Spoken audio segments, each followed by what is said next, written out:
Hey guys, so today we're going to talk a little bit about subliminal visual cues in advertising. So what I want you to do is do me a favour.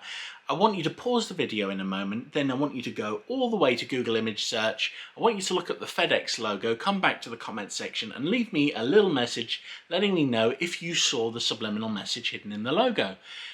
Welcome back everyone. Okay, so what you may or may not have seen is a little arrow in there, and that indicates speed, precision, and it's a very subtle message that's hidden in that logo.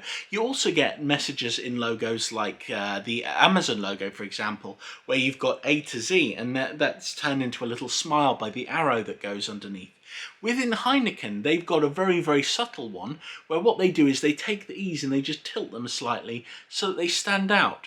And when you're looking at all of the different beers on the shelf, you're going to notice these things subliminally. You're not going to necessarily pick up on them immediately. You might not pick up on them looking at the bottle, but they are there. Just a little subtle thing that is slightly different, and it's going to attract your attention because it's not the same as everything around it.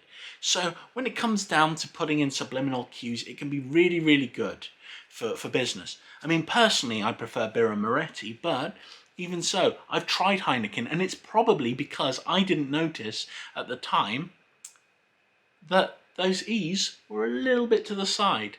Anyway, you have a good day. Definitely try working something subliminal into your marketing. It's very good, and it's excellent to place with logos. Anyway, have a good day. Bye.